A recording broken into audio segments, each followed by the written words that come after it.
Okay, hello, welcome once again to the live stream panels here at the VegfestUK Summerfest Online 2020. First time we've done an online event, and we are blessed this evening. Here we are at 7:30 BST, although it's barely summer, but it is a Summerfest, and we are blessed today with a wonderful panel, Karin Ridger's Super Celebrity Summerfest Special. And the lineup of guests is immense. We're absolutely thrilled and honoured to be joined by a spectacular lineup once again. And of course, Karin has a track record going back 2 decades of producing the most wonderful lineups and has an astounding contribution to the VegFest platform. So we really are very grateful indeed. And especially as it's Saturday night, for all our panellists for giving up a valuable time to come and share for free and hopefully provide a little bit of inspiration, entertainment, and a bit of uplifting chat. And without further ado, Karin, I'd like to hand over to you with a lovely thank you for all the work you've been doing, and especially for putting together this panel. Karin Ridger's, the Super Celebrity Summerfest Special. Hey, everybody. Thank you for joining me on this fantastic Saturday evening. Thank you for supporting VegfestUK Summerfest Online. VegFest has been running for nearly 20 years, and I'm delighted that I've been part of the team for practically that long. And what I love about VegFest is that you and I get to hang out with some really interesting people. Now, I'm going to do a blatant plug for myself because I haven't done it yet. So if you want to find out a little bit more about me, come to my website, veggievision.tv. And I also run a vegan PR business, and I have the honour of looking after publicity with the wonderful Tim Barford and all of his fantastic team. As I say, we get to hang out with the most wonderful people, really special people. VegFest UK will bring you vegan doctors, experts, cookery demonstrations, brilliant people. There is something for everybody, no matter where you are on your vegan journey, or even if you're just vegan curious. I've been vegan 25 years, and every day I think to myself how lucky I am that I made the most important decision of my life to be vegan. And as you can tell, I am super passionate about it. Tonight, you and I are going to be hanging out with the most wonderful people, and I cannot wait for you and I to chat with them.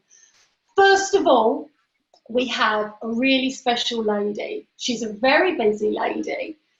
We have the wonderful Victoria Summer. Hopefully she's there with the power of our online festival. Victoria, are you there?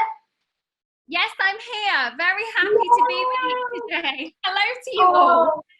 Victoria, it's so lovely to see you. I know you're very busy. You're a British actress, model and singer. You're based in LA and the UK. You're actually living in Italy at the moment, and that's where we're speaking to you from. And you've also got a wonderful announcement of your engagement, which I'd love you to tell us a little bit more about as well. You're a triple threat, aren't you? I like to think so, yes. I must admit that being in Italy and trying all the vegan food here has been really interesting because, as you said, I live full-time in Los Angeles, but I was born in England, in Reading, and I've been a vegan since 2014. Yeah? What was your turning point, Victoria? What was that inspired you to think, that's it, I don't want to eat animal products anymore? Initially, I wanted to be more healthy because I found that when I drank dairy, for example, I had a skin disorder, like it gave me breakouts. And so for me, I initially started to take out dairy, and then I took out meat because I knew that then meat was acidic. And I just wanted to be more healthy, basically. And then I started listening online to all these different documentaries about veganism and about how animals are treated. And I just decided I just don't want to support the meat and dairy industry anymore. And I went pescatarian.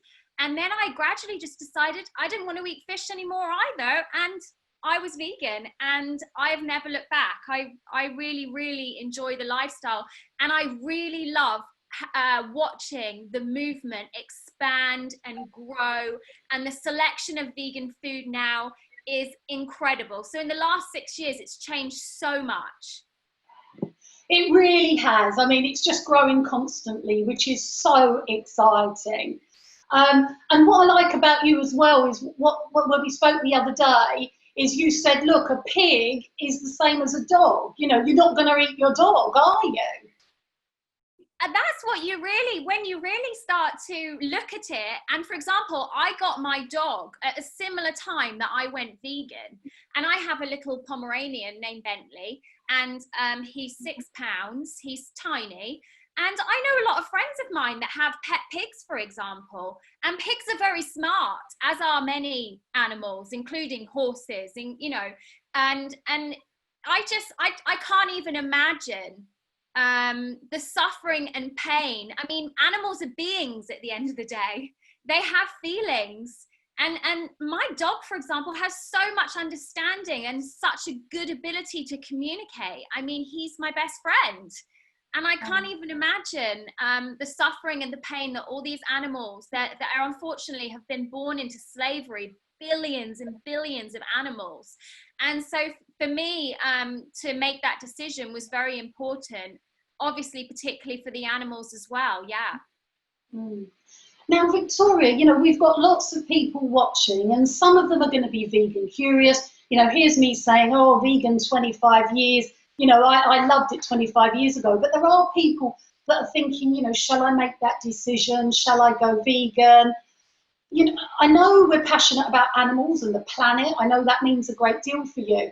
But did you notice anything when you went vegan those 5, 6 years ago? Did you notice any personal changes, energy or health? Absolutely. For me, I was able to maintain my weight a lot easier.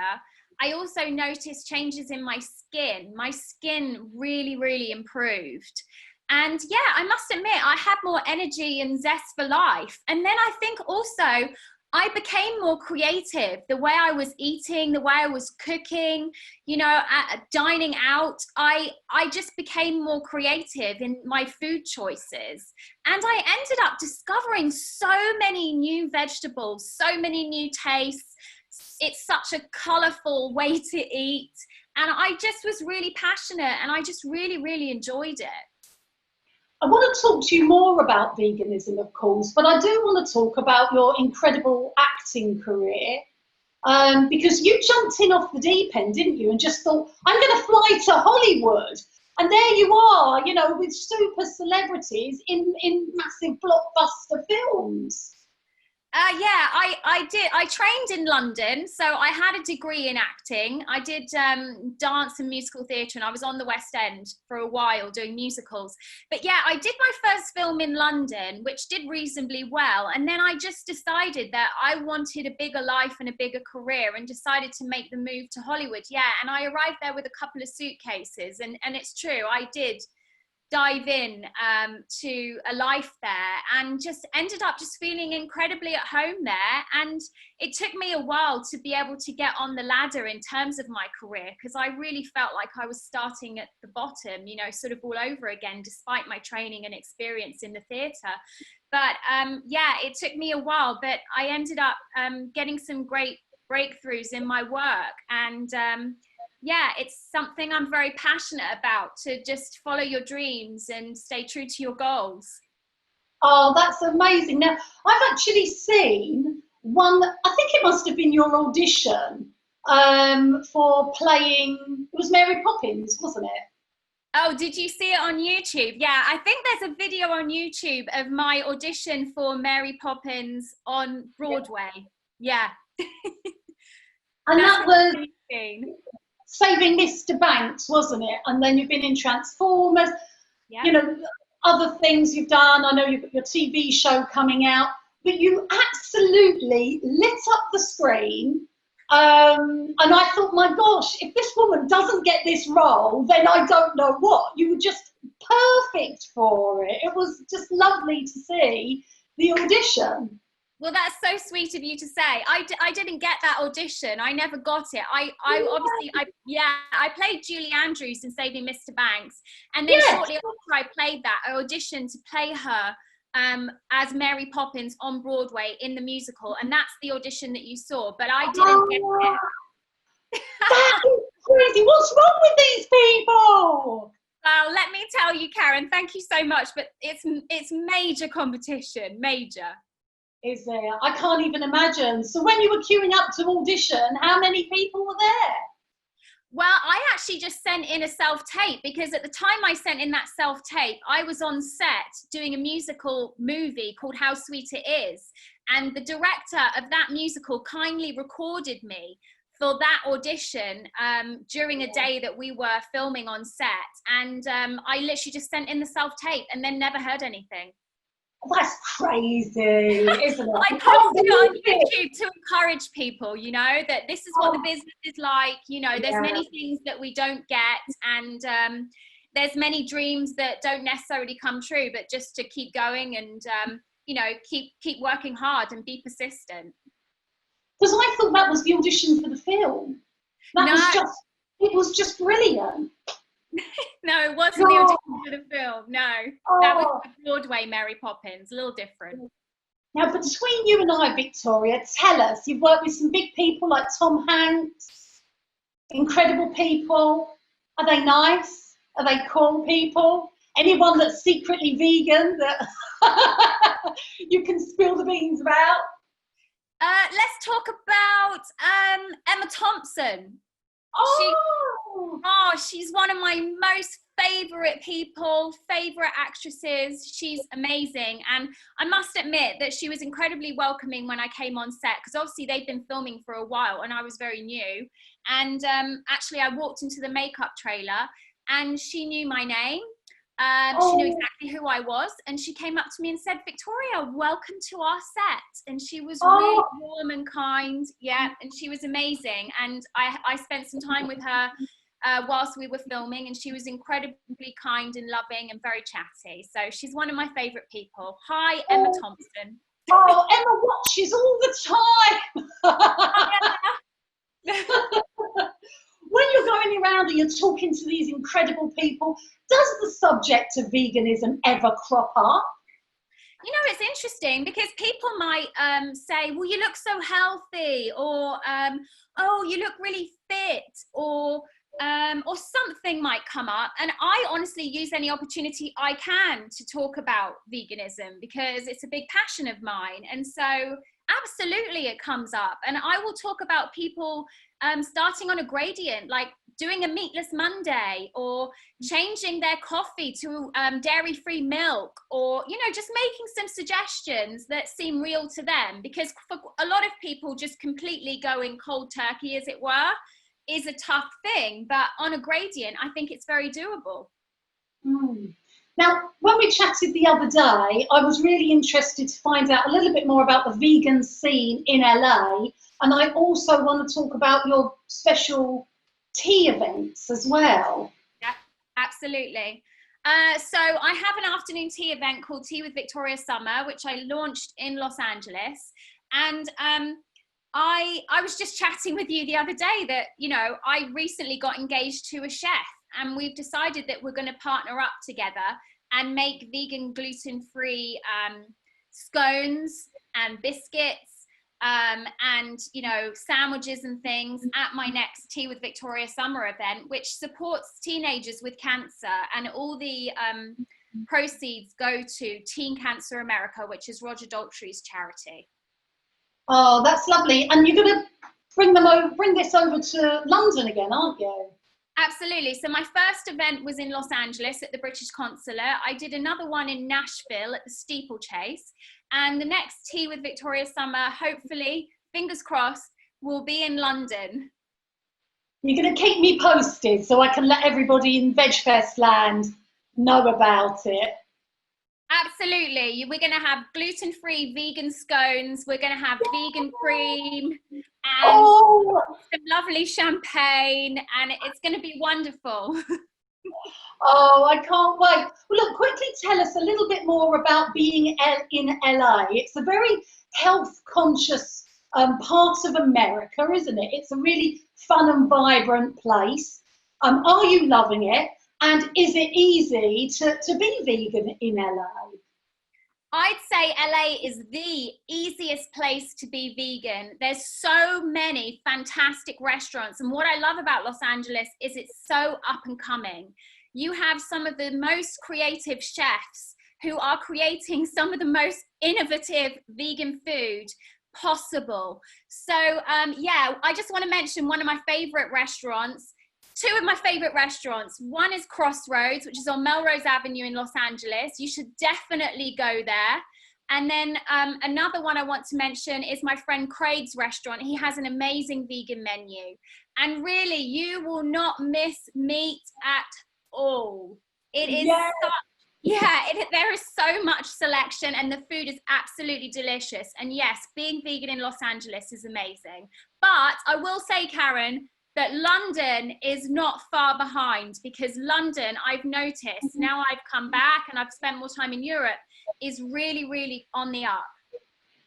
I love that. I love that. Do you cook yourself?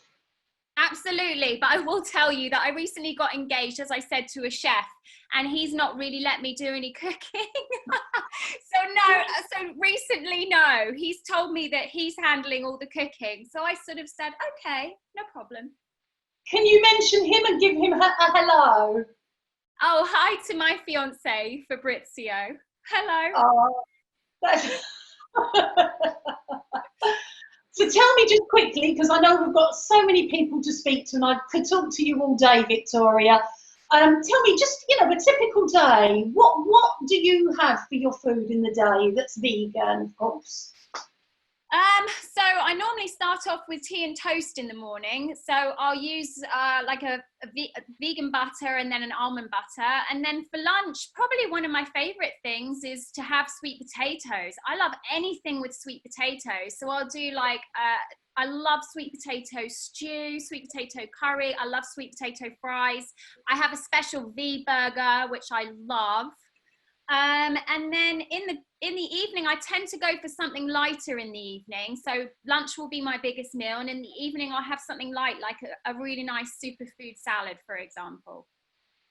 So when you invite me round to dinner, yeah, I'm going to be having sweet potatoes, Victoria's special sweet potato curry or a big vegan burger. Absolutely. Yeah, I'm a big fan of curries, Karin. I must admit, be my UK upbringing with all the Indian restaurants we have, but I love Indian vegan food. Oh, me too. That's wonderful. Victoria, my lovely viewer out there watching from VegfestUK Online Summerfest, or Summerfest Online, they would love to find out a little bit more about you. How can we do that? Absolutely. So you can go to my website, victoriasummer.com, or you can find me on Instagram @VictoriaSummer, on Twitter @VictoriaSummer, or Facebook @VictoriaSummerEntertainment. And I also have my own YouTube channel, which is VictoriaSummer08.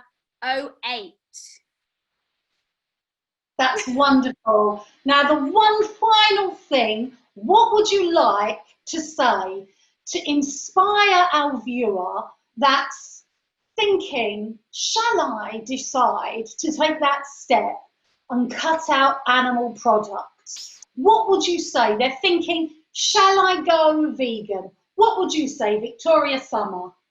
Personally, it's the best decision I ever made. It was the best decision for me, my health, and also how much I'm helping animals every day is really important to me. So that's a big deal. So yeah, I would say that that's the most important thing, is my health and obviously helping animals. And of course, it's so much better for the environment, and go for it. Oh, I love that. Thank you so much for joining us, Victoria. So lovely to speak to you. Thank you for having me. Oh, my pleasure. All right then. Bye-bye. Bye. Bye. Well, hopefully everybody could see me, but my computer has just gone on. There we go. Thank you. I just lost my screen. Oh, lovely. Well, as if by magic, Hopefully, I have the most wonderful couple there. My screen just went onto silent mode, so I'll have to keep playing around with it. Is that you, Wendy and Gary? Yes, can we speak? I hope so. You were there. I got this wonderful introduction planned, and as if by magic, you're joining me from your magic forest. Do you like it? It's podcast. We're serving food. It's so nice to see you. Thank you for joining me. You know what? I just had the loveliest chat with Victoria Summers. That's a really amazing lady. And then I thought I'd have a breather, have a sip of my water, give you a big introduction, but there you flipping are already. We couldn't stay away. Cake crashers. A party. Oh, thank you for joining me. What you drinking there, Wendy? Is that a nice cocktail? The gin and tonic. Is it you cheeky monkey? Well, That it's is not you with your prosecco. I better put this back on then. I didn't know how far we were taking the restrictions. Is it okay over Zoom? Can I take this off? Oh, I can take it off. Oh, Okay. I've got you it know here. what? Every time I see Gary and Wendy, who I just am in love with because she's flipping awesome, and every time I see Gary, he makes me cry my makeup off. He's so funny. Anyway, look, we're getting. So do a lot of my audiences. We've got the show to carry on here. Thank you for joining me, Wendy Turner-Webster, and the most fabulous Gary Webster as well. I know you're busy, it's a crazy time, so thank you for coming and hanging out this weekend on our summer festival. I've got to say, Gary, you're looking pretty fit and well. I feel somebody may have done a veganuary recently and is really loving it because you look great. It's the makeup and it's the surgery, love. It's the surgery. No, yeah, I did the month in January, and I've just stuck to it. So I'm completely committed now and thoroughly enjoying it. I learned from the maestro, and yeah, it's. I was listening to Victoria before saying, it's things like coffee or tea and things, but with the advent of oat milk and so many different varieties, it's a hell of a lot easier for people to make that decision to change now. There are no real barriers to not becoming vegan now for the sake of your own health, of course, of animal welfare and of saving the planet. So, as I always said to Wendy, that once corporate, global corporate companies, the world, got involved and knew there could be money made from it, just in their own selfish interests, then veganism would become, the global entity is now becoming. And I think we've seen that over the last 5 or 10 years, Do you think that's a good thing? I think ultimately you have to dance with the devil a little bit. So ultimately, that if that causes more people to change and we gradually eradicate the meat industry and the farming industry, intensive farming industry, it has to be a good thing. As long as we control it, as long as we don't allow corporate entities, as they have done with fossil fuels and the meat industry and excess, to abuse their customers, basically. So I feel that it's going very much in the right direction, and the choices now are fantastic, absolutely fantastic, as Victoria said before. The sausages, the burgers, the this and that. So you put all them together in the same ingredients, the lettuce, if you want a burger, a barbecue, it's all so much more advanced now, and there is no excuse, for the guy or the woman who says, oh, but I love my mum's Sunday roast. Well, there are excellent alternatives now. But if you had a mother like mine who couldn't cook anything, I don't miss any of that. She mullered everything. So I'm not a great old-fashioned, oh, my mum's cooking's the best. It most definitely wasn't. Because you're an Essex guy as well, aren't you? You're just down the road to me. I was born in the East End and brought up in Essex, yes. We were children of Fords. Dagenham and Basildon. We were children. We were the Generation F. Generation Capri and Tractor Plant. Now, how you two met is a lovely story as well, isn't it? Because I know Wendy's so well known for the presenting side of things. You know, when I've seen you up on the stage, when we've done VegFest, but the stage at Wet Nose, which we both support, Wet Nose Animal Aid. You're up on the stage and you're just so brilliant. And I think, God, why can't I be like Wendy Turner-Webster? Love her so much. But you were both in a pantomime together as well. So Yeah, both acting. Yes, well, that's how we met, actually, because we'd separately got offered this panto, which was in Cambridge, and it was Robin Hood, and I'd been offered the part of Maid Marian, and Gary had been offered the part of Robin Hood. And so we met in the September, when you have to kind of go and do all your pre-panto publicity and pictures for the photo. So we had to get dressed up for panto in September in Cambridge and do these photos and stuff. And I remember getting back to London, and a producer, I was filming Pet Rescue at the time, and she said to me, "What's that Gary Webster like?" And I said, "I've met the man I'm going to marry." She had quite a few on the way back there. I think that was alcohol fueled. Yeah, I was yes, for certain. No, ask her that same question now. You won't get the same answer, I can tell you. Oh, I'm sure we would, Wendy. Yes. And anyway, yes, then we did the panto together. We fell out terribly during the panto. I rang my agent and said, "Do whatever you have to do to get me out of this panto."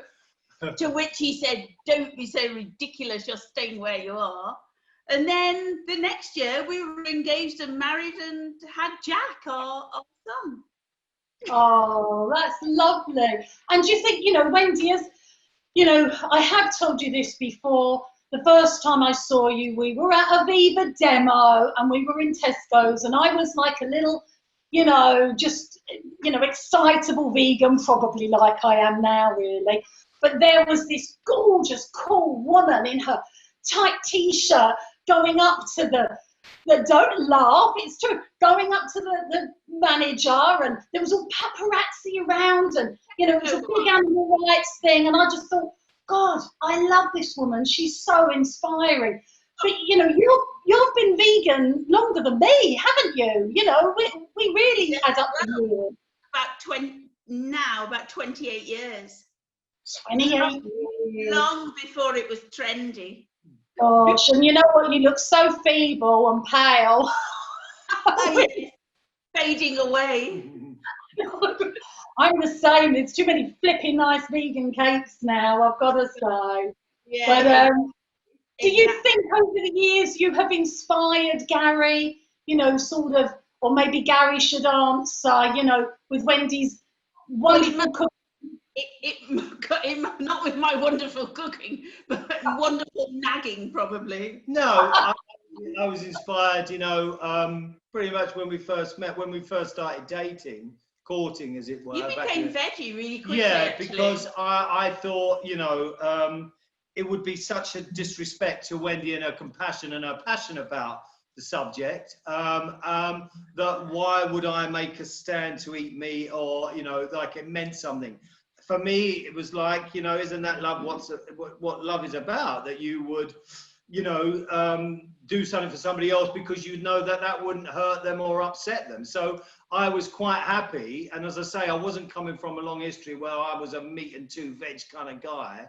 And I think out of respect to the way that Wendy felt about it, that was a small sacrifice to make. Of course, then over the years, one continues to, I saw the kind of the degree of passion that Wendy had about it, and my eyes were open to what actually goes on to produce that chicken or that piece of beef on your table, and you know, realizing that, you know, we're all sentient beings, and as Victoria, which Wendy said for many years, you know, there should be no difference between a dog and a pig or a cow.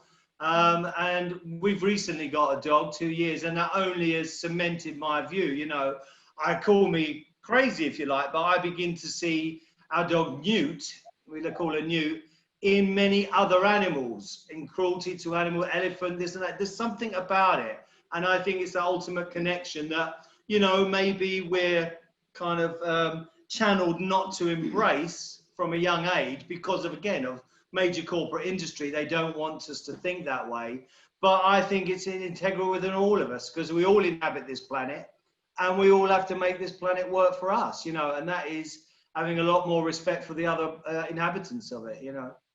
And I've, you know, that's what I've learned over the years, and I'm fully behind it now. I'm a bit of a political beast myself, so, you know, it's, for me, it's, you know, full steam ahead. I love that, Gary.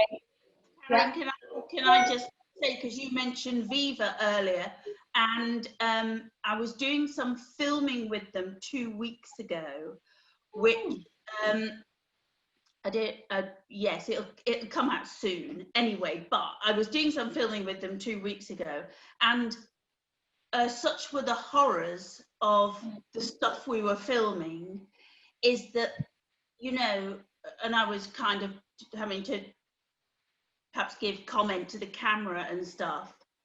And I said, which I truly believe, obviously, is no taste in the world is worth this, you know?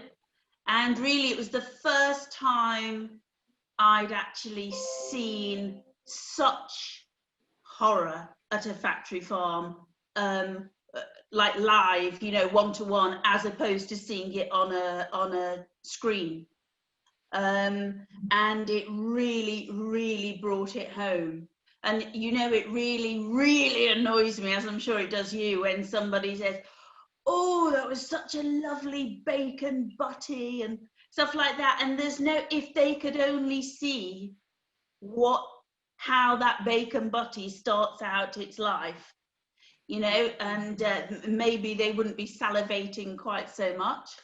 And what we've always discussed is, you know, me being a former meat eater and, you know, liking it to, you know, full English and all that, is the marriage of informing the public of what really goes on to when you buy that steak, or, as I say, you know, 8 sausages in Tesco's or whatever, and plus the fact of giving them an alternative that they feel that they are able, almost without shame, to engage in. And I think what's happened is that more and more now, through, you know, social media, we are seeing more and more horrors that are being made public to everyone, so everyone's having an attitude towards that. But also the range of brands that are plant-based, in actual fact, you know, as I've said before, you put them into some mash and etc., or you put them in a burger with some sauce like everyone has, you're not going to notice the difference that too much. You know, 25 years ago, I'd have said, yeah, that doesn't taste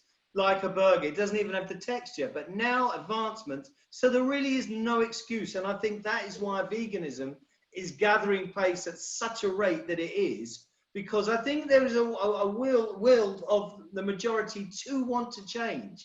You know, listen, if there's any reason when you ask Victoria why, it's our grandchildren or our great-grandchildren. Well, they've got to inhabit the same earth that we did.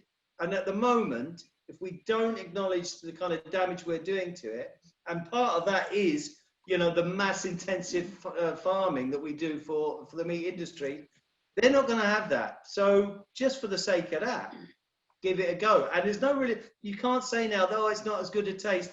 It is. And I'm a kind of, Wendy says to me, is that similar to what you used to eat? And you're honest. And I'm honest. I'll say, no, that's not very good. No, that does it. So some of the bacon stuff coming out now is fantastic. You know, it's streaky bacon. But no animal died in the making of it. Absolutely, that's what I say. I mean, you know, I've done loads of radio interviews promoting veganism and VegFest, which I love. And I get asked this question a lot, and probably Wendy does. You know, why do you want something that tastes meaty if you don't want to eat an animal? Well, that's the whole point. You know, I don't want to eat an animal. Full stop. If something comes from plants, then flipping awesome. You know, it's a convenient shape. You know, why do you want to eat something in the shape of a sausage? Because it's flipping handy. You know, what do you want? Like a triangle or a star shape? No, it's a convenient, it's a flipping convenient shape, isn't it? But at the end of the day, you know, some people like the taste of meat. You know, a good friend of mine said, look, I like the taste of meat, but I do not want to eat the rotting flesh of a dead animal. I don't want to eat it. I want to be vegan. So to have these burgers, they're wonderful. And like what Gary was just saying, at the end of the day, if something tastes really great, no cholesterol, likely to be lower in fat, no animal has been killed for it, then to me it's a no-brainer. Have your nice vegan bacon or whatever. Exactly. It's just a fake version. So it's not rocket science. And also, it's what we've grown up with. It's what human beings have been indoctrinated with. That's how a bacon looks. So they're playing the right game, because they're also if it was a completely different shape, and this is one thing where veganism suffered before. You know, it was a stuffed pepper, a do. That was the only thing. Well, guys, or what? That you've got to, you know, it's no use preaching to the converted. You've got to get the masses involved, and they'll go, well, that don't even look like a burger, so I ain't going to take. Once they go, oh, it looks like a burger, oh, it tastes, you've got them, and that's who you have to change.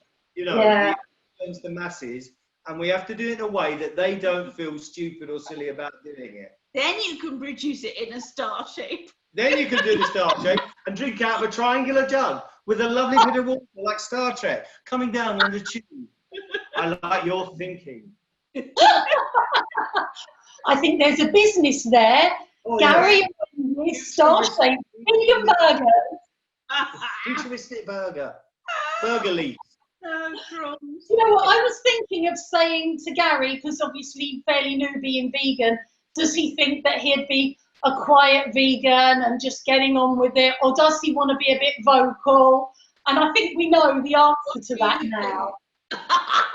Well, no, I just think that, I think it's just, you know, veganism is as part of a lot of changes that are happening, and you get to a point in your life where you think, well, I could gently let this, you know, slip into the night or whatever it is, or I can go and sort of try and raise. But I have about quite a few opinions about the way, especially in this climate, you know, about what's going on over here and worldwide. That you know, for the sake of my kids and for the sake of, you know, relationships and people, you know, if you've got a voice, I think, you know, you've got to use it, because what's going on is quite horrific, and the kind of the meat industry and the fight back against veganism and all that is all part of the battle, you know. I know we've only got a couple of minutes, Gary, but I just wanted to ask you as well, you know, with the, obviously you're an incredible actor. We've talked about it before on my radio show. Stop pulling those faces. Extended stop it. I know you're talking nonsense. You know, and we're going to be touring right now with a play. And I said to Wendy, you know, I absolutely want to go and see this. What's happening at the moment for you, sort of acting wise? Yeah, you know, we were 6 weeks in March. I'm sure Carol will understand this, you know, and Victoria and etc. That we were just pulled, you know, because of the lockdown. And of course, theatre has been so badly treated by this government over the years, and there was sort of no kind of idea about how to bring it back safely, etc., etc. As I think Cummings said, you know, this is way down on the agenda. He used more specific words than that. So we're all here waiting and ready to go as soon as, of course, it is safe. But I think, you know, I've never said that acting and theatre and film is the most important part of society. Of course it isn't, you know, frontline workers, teachers, etc. But it is an integral part. Because when you've done that 12-hour shift at, you know, West Mid Hospital, you want to go back and you want to watch a TV series, or you want to go to a piece of theatre. So we are part of the makeup, the fabric of society. And I think we've been poorly treated at the moment in the fact that, you know, give us a chance to give something back to those fantastic people that have been working and grafting. But obviously it has to be safe. So we're probably now looking at January. So it's basically the year has been chucked over for another year, 12 months ahead. So, yeah. Which has not been easy after our history of, we had a, you know, our checkered past of just finally kind of getting on our feet. But, you know, we're here, we're alive, and our kids are alive and our loved ones are. So we're very lucky, because over this last period of time, lots of people have died. Some would say unnecessarily. And you know, so we just you keep going, you know, and you make it work in the end. So we're lucky. Well, I love you both to pieces. I would love to chat to you for about 6 hours, but I'm going to let you get off now. If my lovely viewer wants to find out more, is Twitter the best place to follow you both? Yeah, definitely for you. Yeah. Oh no, and me, Twitter, definitely. Yeah, just put our names in and you'll find us. Oh, well, look, thank you again. Have a lovely evening. You're both amazing. Bateman-Webster, Wendy, Turner-Webster. Thank you. Guys, lovely to enjoy your company. Bye. Bye-bye. Bye. Bye. Hopefully, we'll just keep waving. Oh, thank you so much. That's wonderful. Love Wendy Turner-Webster and Gary Webster. They're absolutely inspirational. Please do go and follow them on their social media. I'm very much hoping that our next guest is here. Let's have a look. Fingers and toes crossed. We have the wonderful Nathan King, who is from probably one of my most favourite bands ever on the planet. Do we have Nathan King here? Well, I'm here. Yeah! Can you see me? Yeah, how are you, my lovely? I can only see you if I put my reading glasses on. Oh, you know what? I'm the same. It's flipping terrible, isn't it? Take them off and you'll just be in soft focus. I know. I look better like that, Nathan. Right, so let's keep the glasses on. Oh, Nathan, it's really lovely to see you. Such an iconic band, Level 42. I mean, I printed out, you know, because I think some of my most favourite tracks ever, The Sun Goes Down, Living It Up, Hot Water, Something About You, Leaving Me Now, Running in the Family, Love Games. I mean, these are all such iconic music. And you know, I saw you when I came along to the London, Come and see us at the Albert Hall. Yeah.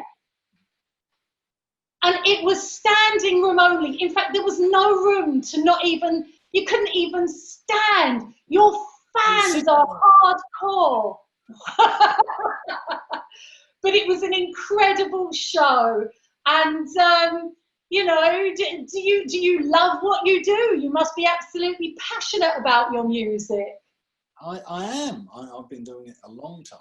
And as jobs go, it's pretty good, I have to say.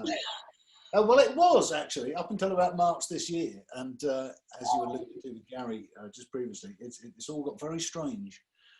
Because we were supposed to do a gig at the London Palladium with the BBC Concert Orchestra on March 16th, and they called up the night before and said, no, it's all off.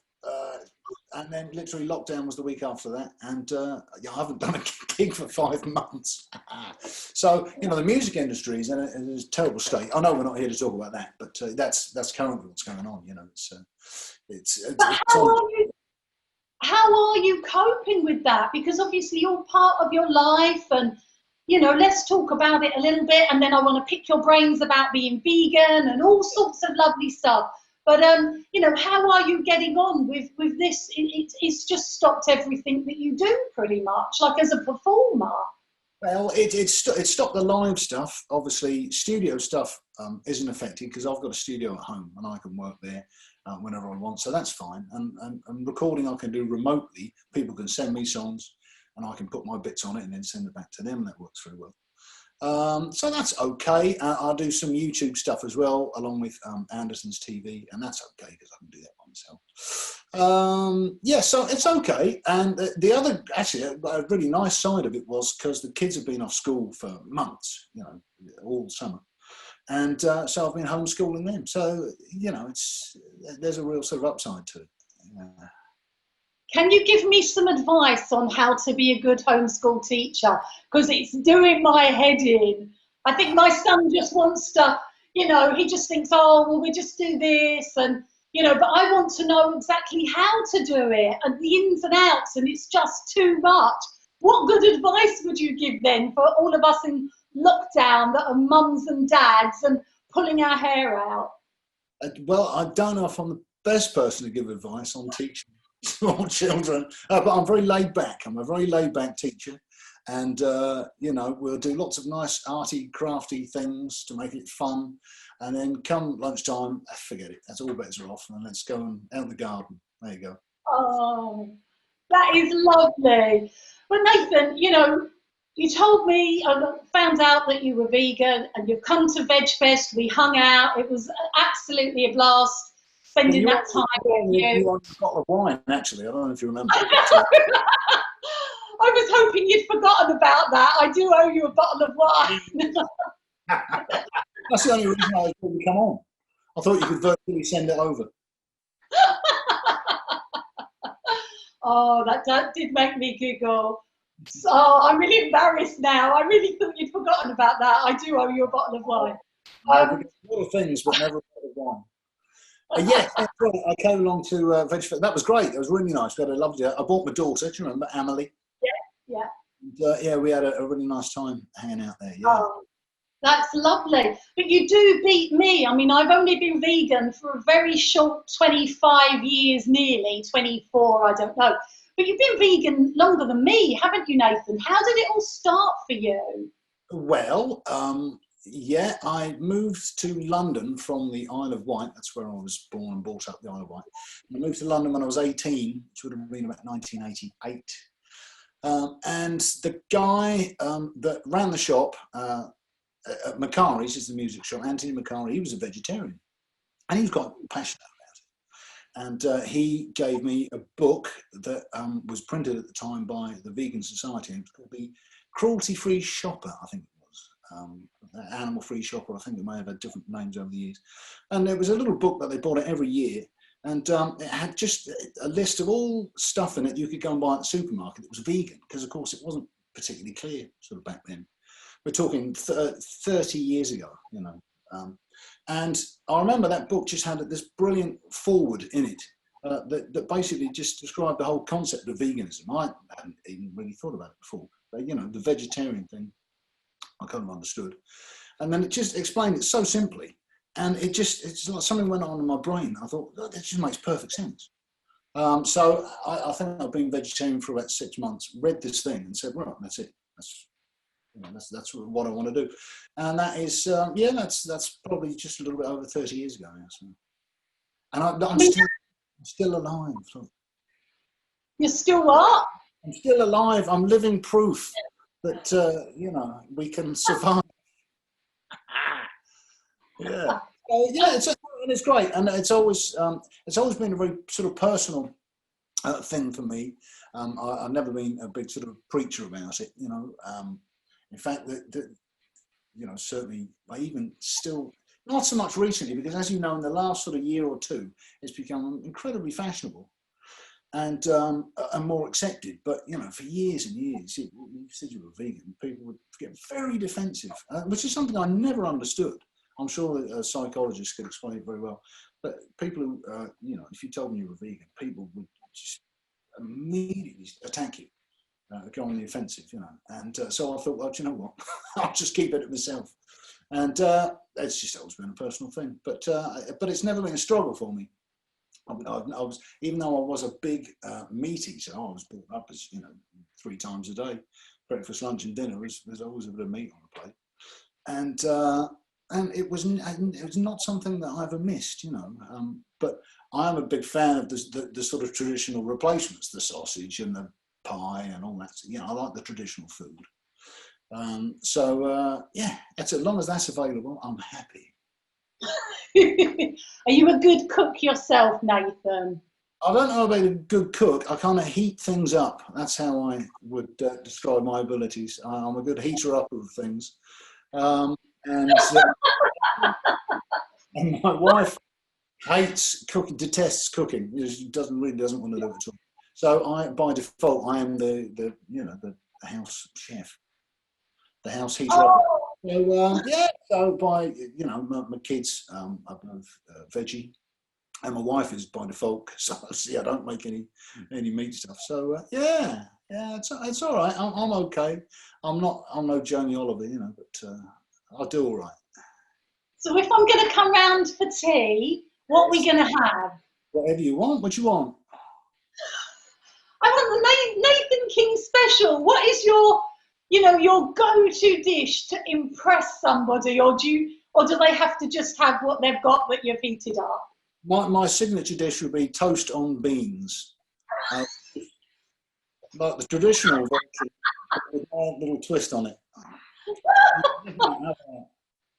Have you ever had beans on cheese on toast? Beans on? No, I've had cheese on beans on toast. I've never had beans on cheese on toast. Is that It's really good. Yeah, that's my speciality. Ah, very nice. I'll give it a go at my nearest opportunity. But going back, that's the story of my veganism, and I've been doing it for 30 years now, and it's never been a problem for me. And of course, now it's become so mainstream. You know, the choice just in the last couple of years is tenfold what it was. It was getting better and better and better. I mean, even 30 years ago, Linda McCartney had stuff in the shops. I remember going in Holland Barrett. She just bought the burgers and sausages and stuff out and the pies. So they've been around for ages, actually. And then touring used to be a bit difficult. You used to go to Germany, and that was just... I remember if we ever toured for any sort of length of time, I had to go to Germany for a month in Europe. I used to take a big suitcase, and it was just full of beans and soya mince and just all that sort of stuff, so I could just survive, you know. Because in Germany, I know it's much better now because, you know, I've toured over there recently and they've got some brilliant vegan places. But yeah, 30 years ago, Germany was tough. oh my gosh, you remind me, do you know Maccabee, who's going to be headlining tomorrow night? Maccabee is the grandfather of reggae music. Oh. He's such a laid-back guy. But we've chatted quite a lot, and but he actually puts in his suitcase a blender and stuff for his smoothies, so he can have. This is what fantastic musicians do. They tour around, and this is like the glamorous. He's putting his flipping blender in a suitcase, and you're putting in veggie mince and beans. Well, yeah, and that's the subtle difference, you see, because he's being all healthy and blending up lovely fresh beans. Dried mince, potatoes, lots of stodge and starch, plenty of pasta. Oh, that's so funny. So, just going back to when you first went vegan, it just had a big impact on you. You just changed very quickly. Probably you didn't know. Yeah, overnight. It really was that quick, yeah. So why do you think it just clicked into your mind at that time when there wasn't so much awareness? There was no VegFest. There was no, obviously, online social media where we can now see not so nice images at times, or we can't, tempted by the nice food. Why do you think it made that sort of, that point in your mind in particular where you just thought, no, that's it, I need to change? Well, I think I'd been heading that way anyway. I had, when I still lived on the Isle of Wight, a very good friend of mine was vegetarian, and that sort of piqued my interest. And I moved to London, and the guy in the shop was a sort of ardent vegetarian. But it was literally the foreword in that book. I wish I could remember. It's the Animal Free Shop or the Cruelty Free Shop. It was called that. one or the other, and it was published by the Vegan Society, and it just had this fantastic foreword that explained it very simply and very clearly, and that was it. I thought, well, there you go.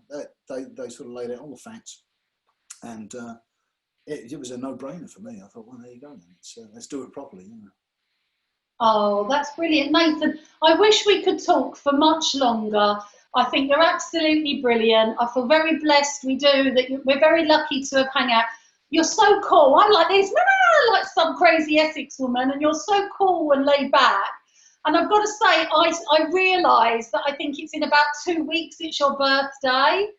Oh, it is, yeah, a very sensitive one too, yeah.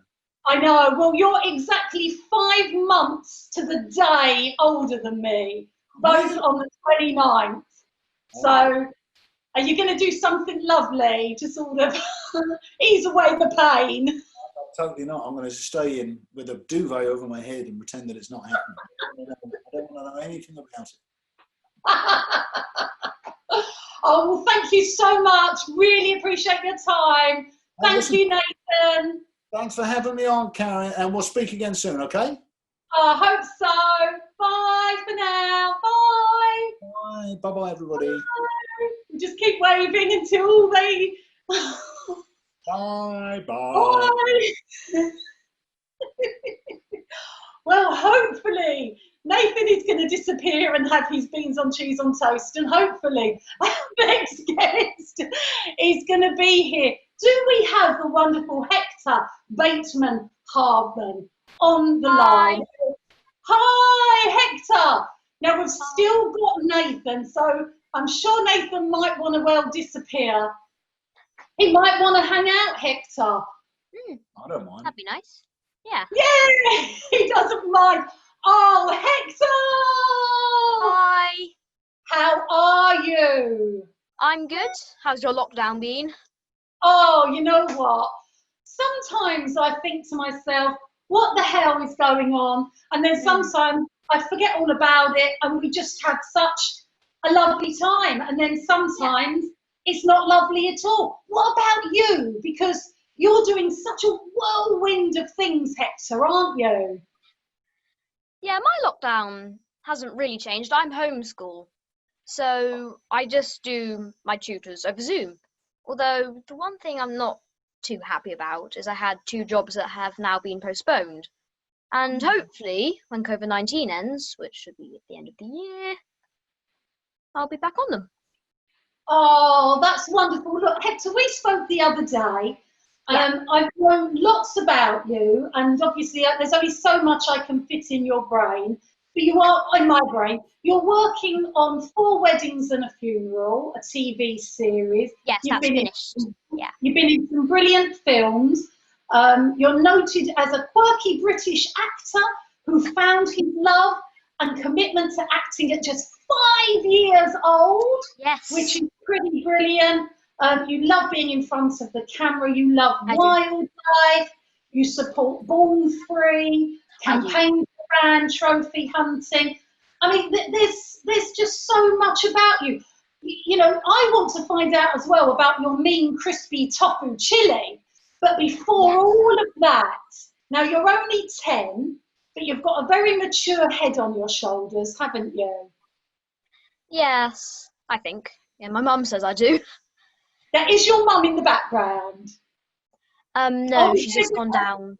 Yeah. Oh, does she want to come and say hello today? She can't at the moment.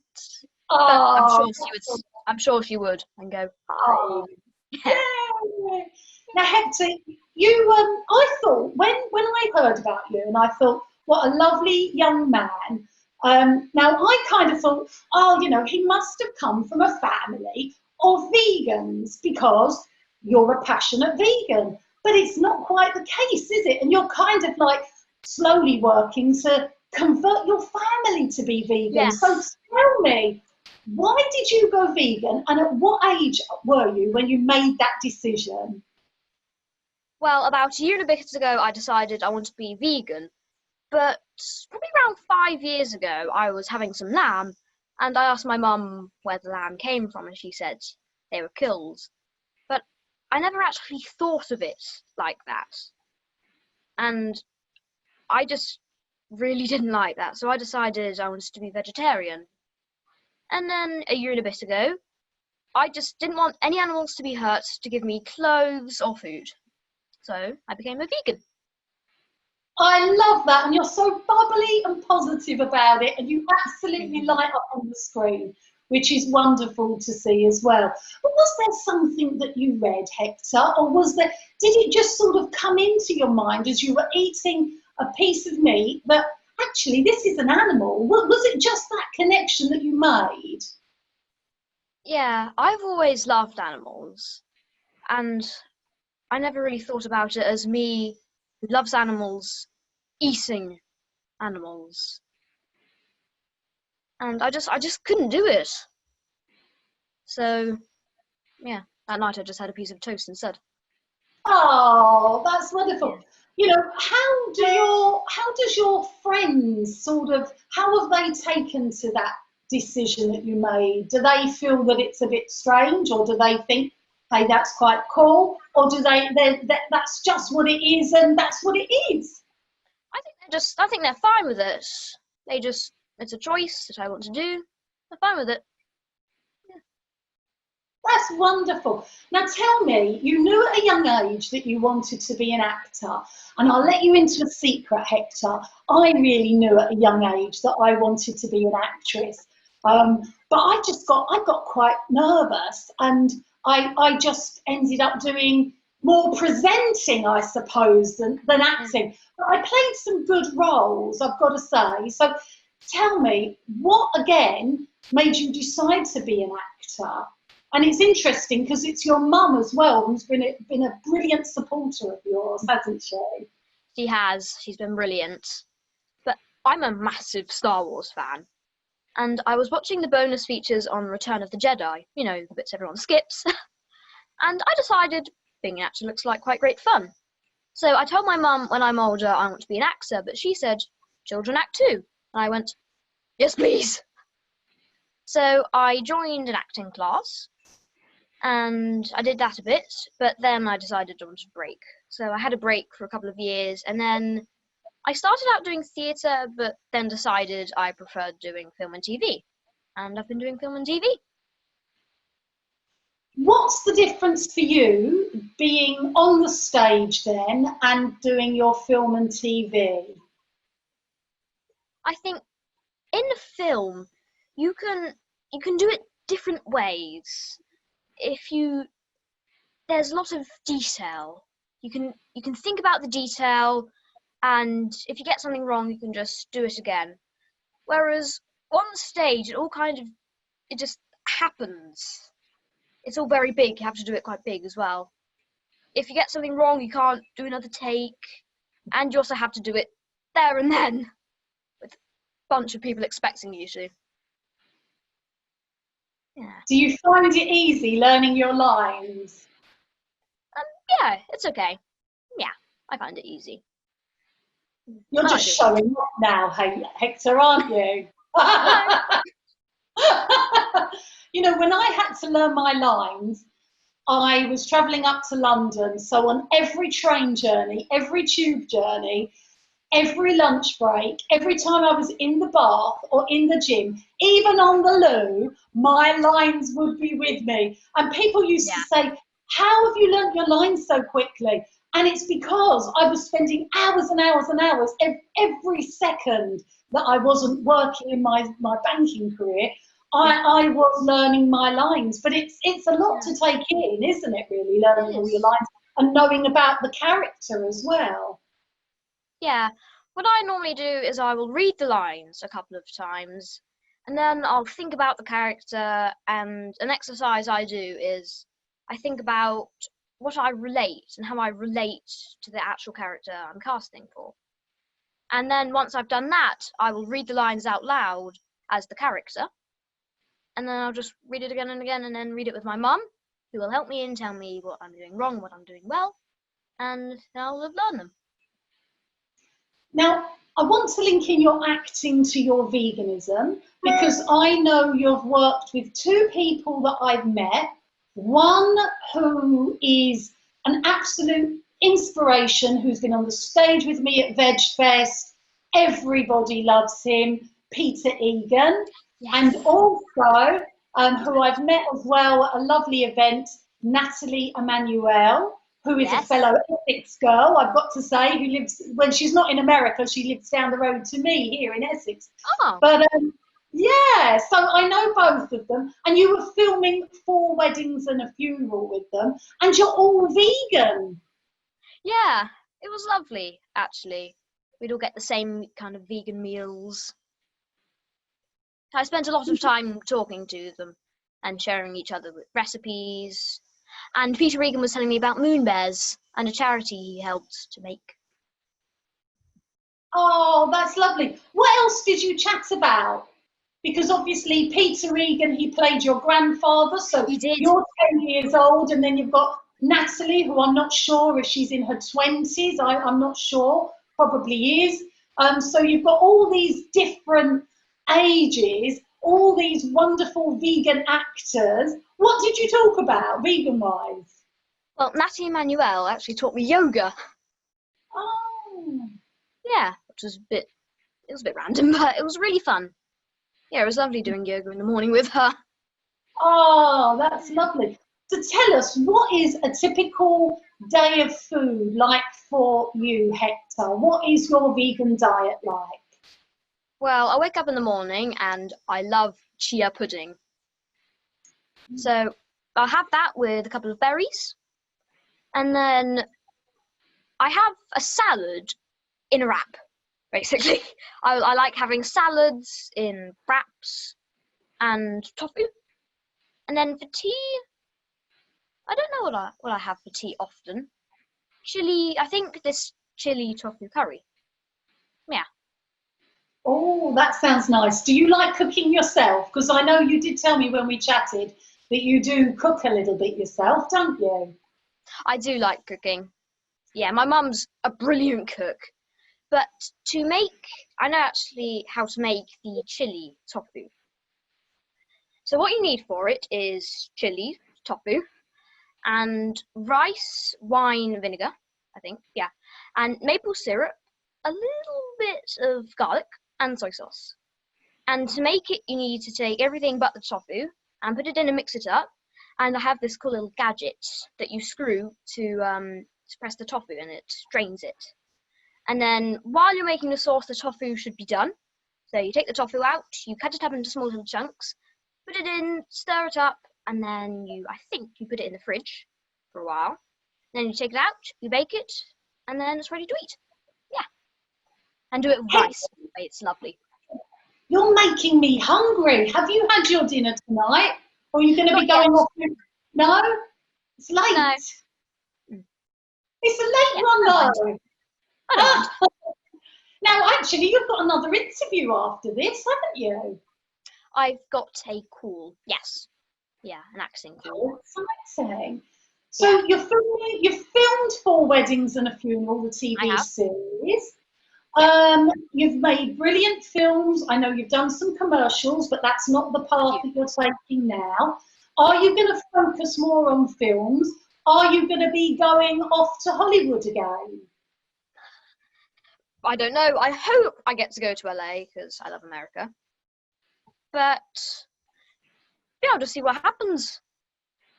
Yeah, I'll continue doing the self-tapes, and soon, once COVID-19 ends, castings. Yeah. I'll just see what happens. That's lovely.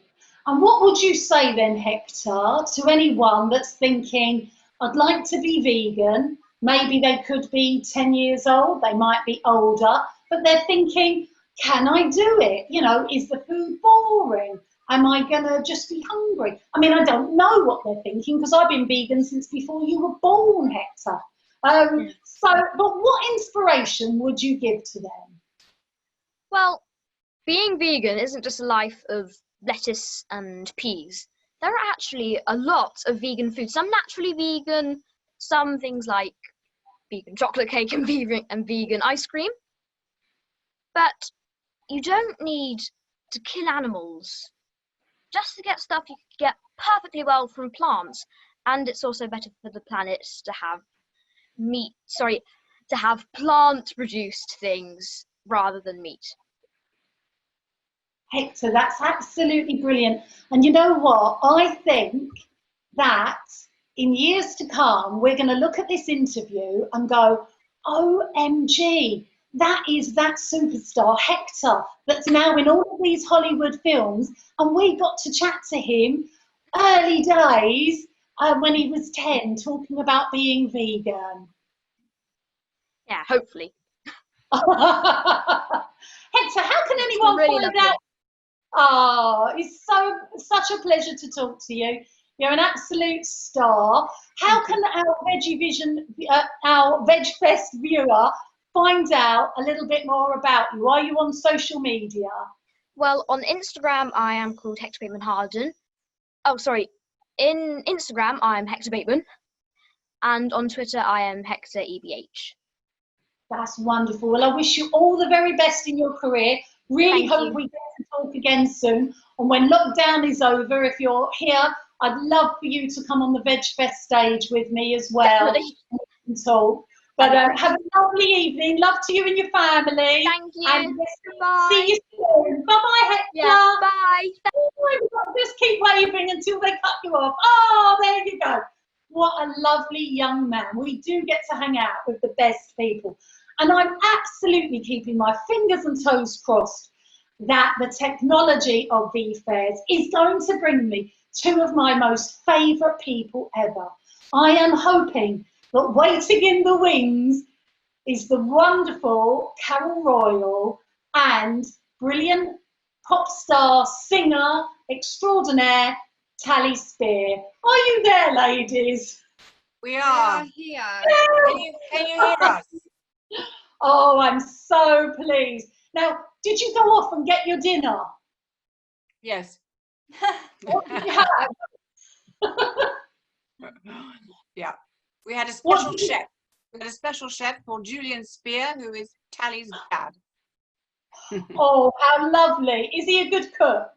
He is actually, and what's more, he enjoys it and finds it relaxing. So I don't even feel guilty when he's cooking, which is brilliant. You know, when you've got the time to do it, it's lovely. You can get on. But I sort of try and make something, then I disappear, then that's boiling over, then that's burnt. Because you know, it's just too much.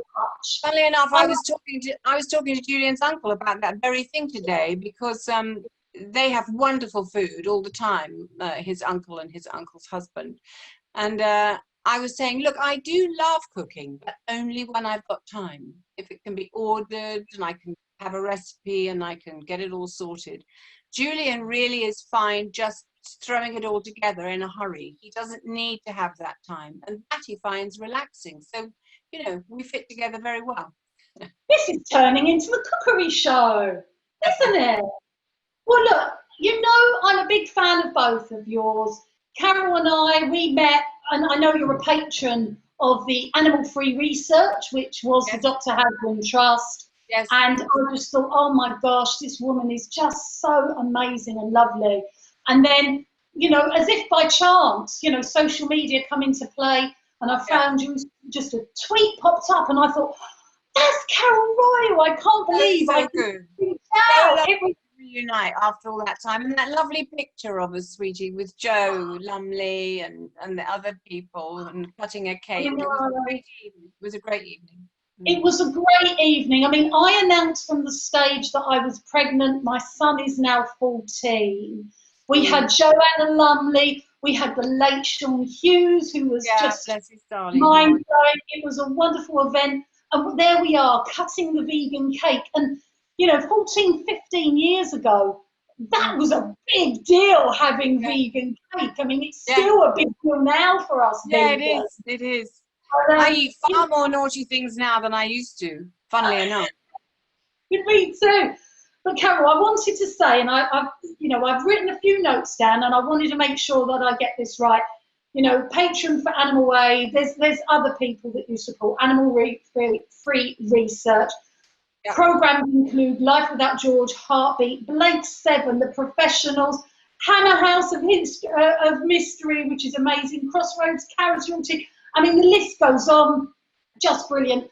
And I actually came across your show reel, and I just had to write a note down because your acting is just mind-blowing. I was moved, I had tears, I was laughing, I loved the different accents, and I just thought, my gosh, you're just such a flipping brilliant actress, and you're just so gorgeous on the screen. And I just thought, I just really wanted to say that. And also want to say to Tally as well, because I know you and I could all talk for about an hour, looking at the tracks that I know that she's done, Copper Girl, Scatter Girl, I've got here already gone, reared on pop music I read, a punk attitude to pop music, which I absolutely loved, co-writing, co-producing and writing, and I love that you're such a proud animal rights activist as well. I think your voice is so gorgeous, and I just spoke to but I just spoke to lovely young man, Hector, an actor. Oh God, he is just gorgeous. He's brilliant. I know. Gorgeous. Really He lovely guy. can speak better than I can, that's for sure, in public settings. I don't know how he's managed to nail that. I feel the same for Tally as well, because I just think, you know, whether it's in a year, 6 months, I don't know, it's going to be, oh my gosh, you know, we chatted with Tally Spear, and now you can't get past her flipping agent because, you know, she's so popular.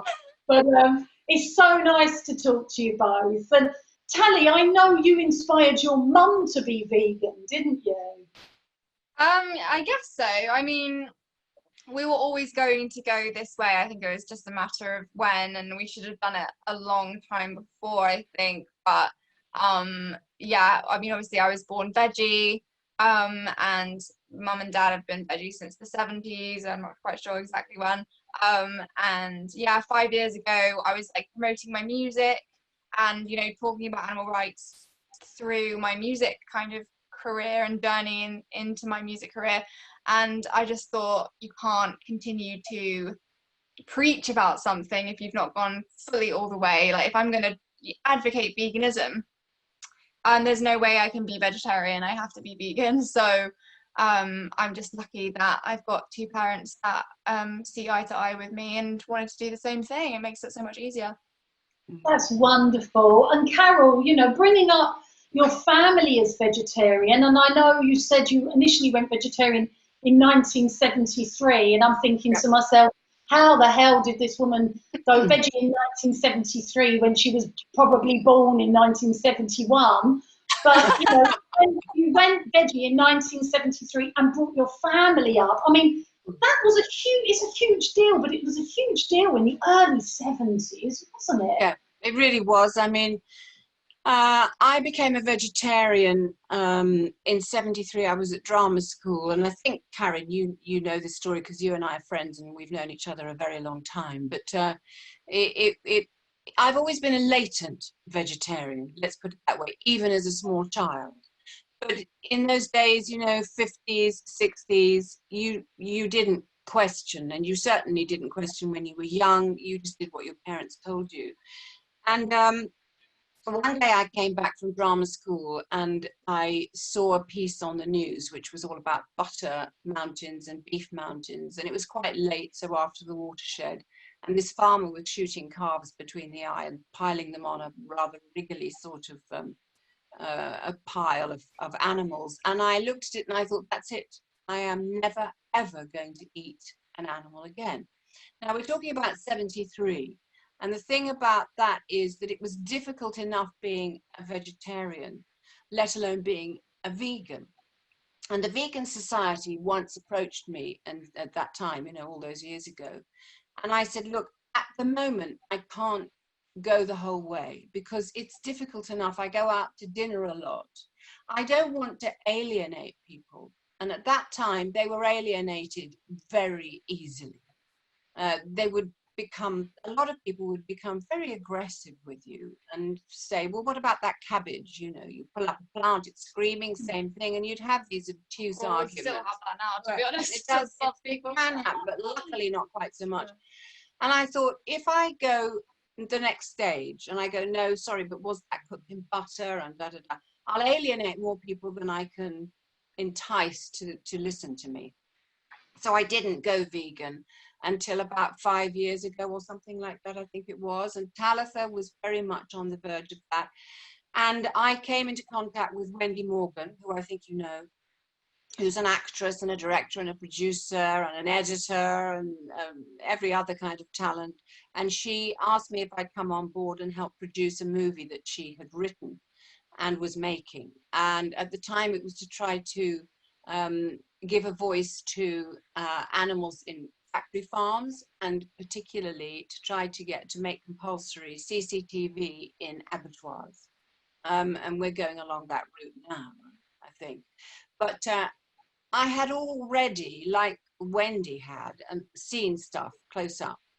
And I'd done voiceovers for documentaries. So, you know, I'd seen the true atrocities that happen. So it wasn't new to me. But this made me see it again and renewed. And it was just the final straw, if you like, that made me think, okay, well, we're actually in a zeitgeist now. I mean, politically, globally, we're talking about climate change. And so you're not just talking about vegetarianism and veganism from a thoroughly emotional point of view, which is what one always used to get labeled in the past. You're talking about it from a political, ethical, moral, and a planetary point of view. So people are much more receptive. So the time was right for me to become a full vegan. When you're bringing your children up, as I know you know, but my son is 36 now, so back when he was born in 83, I mean, the problems that I had as a pregnant woman, and people, nurses, doctors, fathers-in-law saying, so you're going to bring up this baby as a vegetarian. And I had to buy special books just to make sure that I was doing it properly, because they're ready to pounce on you, you know. So it took a lot of battling, but anyway, we trod that road. The kids have never eaten meat or fish, and now they are vegan. I think Taryn is almost completely. I have been for about 5 years. Taryn, and my husband is vegan. So Tally, sorry, I get confused. Yeah. He only has 2 kids.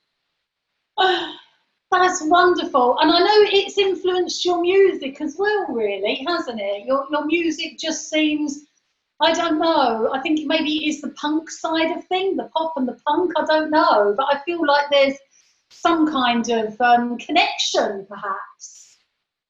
Yeah, well, I mean, in terms of my writing, I kind of base all my songwriting around kind of my own thoughts, my own experiences, observations, like struggles.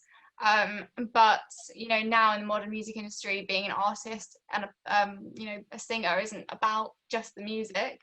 People don't just want to hear songs, they want to know about you and what you're passionate about, and invest more in like the person and the whole package and what they're seeing and what they're following on Instagram. And so luckily for me, like, I'm hoping that as I continue to grow as an artist, I'll just keep being able to spread the word about veganism in terms of, like, you know, activism and also fashion, and how much like veganism is kind of entering the fashion industry as well.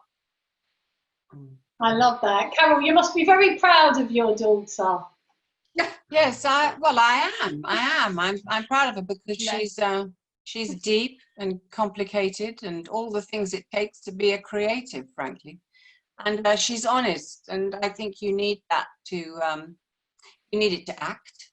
You have to draw on those qualities, and you need it to write, because it's important, whether it be prose or poetry or music, it draws on the same thing. And that's where Wendy Morgan comes in, because her movie called Mercy is all about giving a voice to animals who are sentient and have feelings just like ours, but who can't speak for themselves.